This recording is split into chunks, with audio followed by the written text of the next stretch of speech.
2 తారీఖు వాళ్ళు అప్లికేషన్ పెట్టుకుంటే 3 తారీఖు పోలీసులు తిరస్కరించారు. 4 తారీఖు హీరో కానీ హీరోయిన్ కానీ సినిమా ప్రొడ్యూసర్స్ కానీ ఎవరు థియేటర్ రావడానికి వీల్లేదు.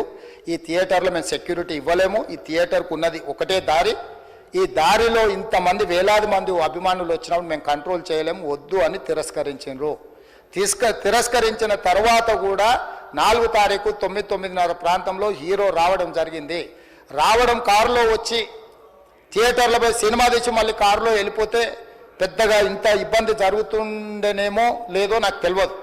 కానీ ఎక్స్ రోడ్ చౌరస్తా కంటే ముందు నుంచే కారులో రూఫ్ టాప్ ఓపెన్ చేసి రోడ్ షో చేసుకుంటే థియేటర్లో పోవడంతో ఆ చుట్టుముట్టుతున్న 7-8 థియేటర్లలో ఉన్న సినిమా అభిమానులు మొత్తం ఇక్కడికే రావడంతో వేలాది మంది జమ అయ్యారు.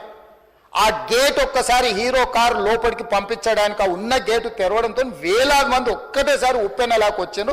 ఆ ఉప్పెనలో చనిపోయిన రేవతి, ఆమె కొడుకు, భర్త, కూతురు వాళ్ళు అలాగైపోయి కొడుకు తల్లి ఒక పక్కన పోయి ఆ జనాల నుంచి తప్పించుకొని టికెట్ చేసుకొని ఆ తొక్కిసలాటలు హీరోను థియేటర్ లోపలికి తీసుకుపోవాలనుకున్న టైంకి అతను బండి మీద రోడ్ షో చేసి దిగేటప్పటికి వేలాది మంది హీరోను కలవడానికి చొచ్చుకొచ్చారు ముందుకు. అసలు అంటే ఈ రకమైన వాతావరణంలో అతన్ని లోపలికి తీసుకువెళ్ళాల్సిన సందర్భంలో అతను ప్రైవేట్ సెక్యూరిటీ ఇవాళ మనం ఫంక్షన్లలో బౌన్సర్లని మనం చూస్తూ ఉన్నాం. 50-60 మంది సరిగ్గా లెక్క తెలియదు, 50-60 అయినా అంటున్నారు, నెంబర్ 4 ఎక్కువ తక్కువ. ఆ బౌన్సర్లు అందరు మీదికి వచ్చే అందరు అభిమానులను విపరీతంగా అడ్డంగా ఎట్ల పడితే అట్లా తోయడంతో అటు నుంచి అభిమానులు హీరోని చూడాలి, కలవాలని ఒకవైపు నుంచి వాళ్ళని హీరో దగ్గరికే రానియొద్దని ఆయన ప్రైవేట్ సెక్యూరిటీ వెనక్కి నెట్టడం వల్ల ఈ తొక్కిసలాటలో హీరో థియేటర్కి వెళ్ళి లోపలికి వెళ్ళి చూసినాక పోలీసులు ఈ మొత్తం క్రౌడ్ని ఈ మొత్తం అక్కడ ఉన్న జమైన జనాలను అందరిని కూడా తీస్తే ఒక తల్లి కొడుకు అక్కడ శవాలుగా పడి ఉన్నారు. ఆ తల్లి అంత తొక్కిసలాటలు కూడా నేను ఆ వీడియో చూసిన ఆ తల్లి లోపలికి వచ్చినప్పుడు కొడుకు చేయి పట్టుకొని ఎంత జాగ్రత్తగా కొడుకుని తీసుకొని వస్తుందో తల్లి ప్రేమ ఎట్లుంటుందో అక్కడ నాకు చూసి నాకు అర్థమైంది. ఆ శవాలుగా మారిన తల్లి కొడుకు చెయ్యి ఇడవలే అధ్యక్ష, అట్లే చెయ్యి బిగ్గర పట్టుకొని పోలీసు వెళ్ళి చూస్తే ఆ తల్లి ఆ పిల్లగాడు ఆ తల్లి ఆ చెయ్యి వదలకుంటే కన్నబిడ్డను పట్టుకుని తల్లి చచ్చిపోయింది అధ్యక్ష. అట్లాంటి సిచ్యువేషన్లో పోలీసులు తల్లిని కొడుకుని హాస్పిటల్కి అక్కడ ఫస్ట్ ఎయిడ్ ట్రీట్మెంట్ చేసిండ్రు. పోలీసులు ఏం డాక్టర్లు కాదు, హుటాహుటిన తరలించిండ్రు. హాస్పిటల్కి వెళ్ళిన తర్వాత తల్లి చచ్చిపోయింది, పిల్లోడు కోమాలు ఉండు. ఆల్మోస్ట్ పోలీసులు పిల్లవాడు కూడా చచ్చిపోయింది అనుకున్నారు. బ్రెయిన్ డెడ్ అయింది, ఆక్సిజన్ అందక ఆ అబ్బాయికి.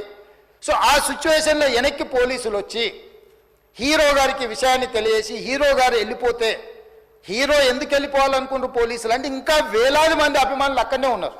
హీరో గారు థియేటర్లో కూర్చొని ఉండడం వల్ల సినీ ప్రముఖులు ఉండడం వల్ల ఈ బయట జమైన వేలాది మంది అభిమానులు అక్కడ నుంచి పోకుండా అక్కడనే ఉండడంగా థియేటర్ లోపల కూడా బాల్కనీలో టాప్ బాల్కనీలో హీరో కూర్చుంటే కింది నుంచి పై వరకు వెనక్కి తొక్కుట పైకెక్కి హీరో చేతులు కలపాలని కోతులు ఎగబడ్డట్టు కోట మీదకి కోతులు ఎగబడ్డట్టు ఉల్టా పైకి తొక్కిసలాట జరిగింది అధ్యక్ష. థియేటర్ వాళ్ళు పోలీసులను హీరో దగ్గరికి వెళ్ళి చెప్పడానికి కూడా అనుమతి ఇవ్వకుండా థియేటర్ వాళ్ళు పోలీసులను బ్లాక్ చేశారు అధ్యక్ష. ఎప్పుడైతే హాస్పిటల్లో తల్లి చచ్చిపోయిన పిల్లగాడు కూడా ఆల్మోస్ట్ చావు నోట్లో ఉన్నాడు అని తెలిసి పోలీసులు వచ్చి ఏసీపీ వెళ్ళి చెప్పడానికి పోతే థియేటర్ సిబ్బంది లేదు హీరో దగ్గరికి వెళ్ళడానికే వీలేదని చాలాసేపు పోలీసులను కూడా హీరో దగ్గరికి పోనీయలేదు అధ్యక్ష వాళ్ళ ప్రైవేట్ వీళ్ళు.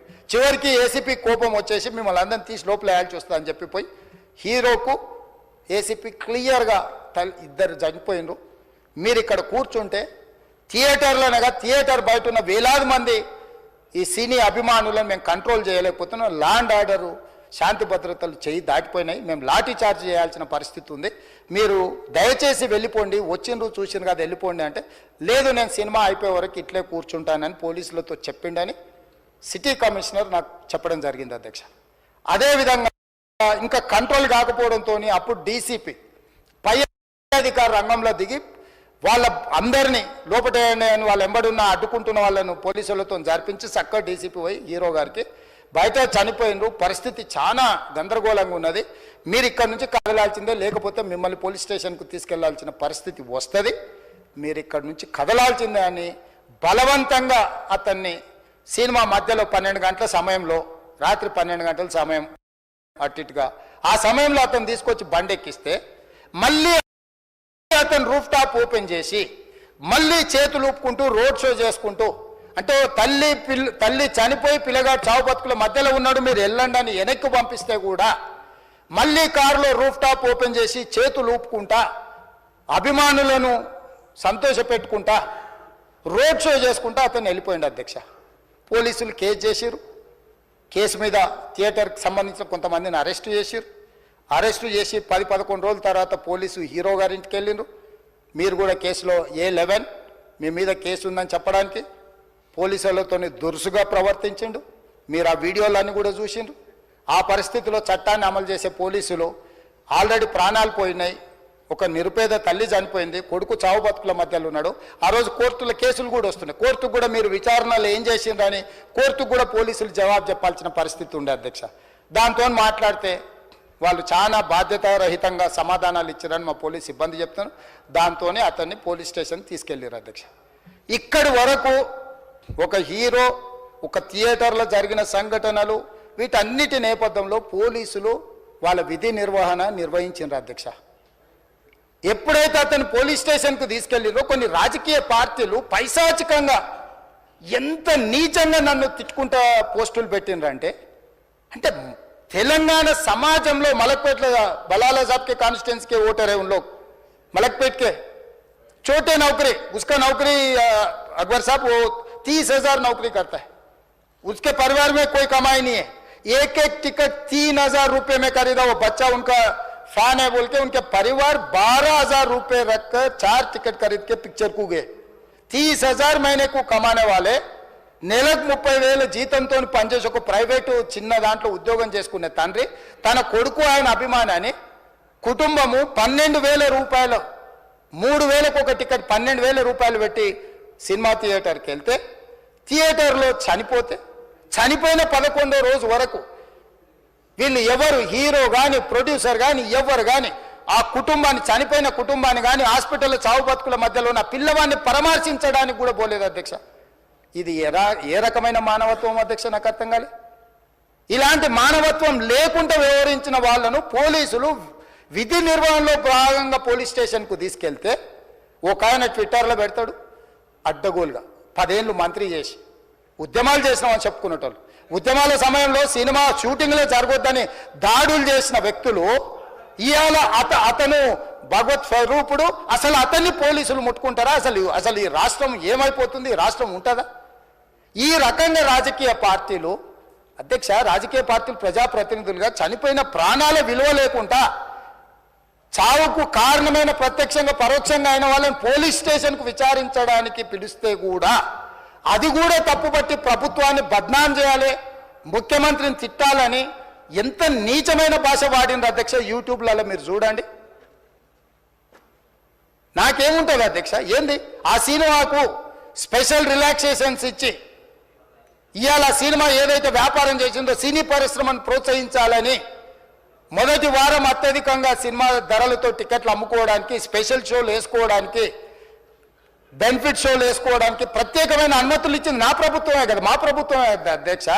సినీ పరిశ్రమను ప్రోత్సహించాలనే మా విధానం. ప్రోత్సహించే క్రమంలో తెలంగాణ ప్రజల ప్రాణాలు తీసుకుంటే కూడా వాళ్ళని ఏమనొద్దానంటే మీరు లా చేయండి అధ్యక్ష. మరి స్టేట్కు లా అథారిటీ ఉందో లేదో నాకు తెలియదు, కానీ star, film star, super stars or political stars is having some special privilege. If they murdered anyone also we need not to prosecute or otherwise we need not to book any case against these personalities అని మనం మీరు చట్టం చేస్తా అంటే సినీ ప్రముఖులకు కానీ రాజకీయ ప్రముఖులకు కానీ స్టార్లని ఫీల్ అయ్యే వాళ్ళ పట్ల ప్రత్యేకమైన చట్టం ఉంటుంది, వాళ్ళ మీద కేసులు పెట్టొద్దని మీరు ఏమైనా చట్టం చేస్తే ఆ చట్టం అమలు చేస్తాం అధ్యక్ష.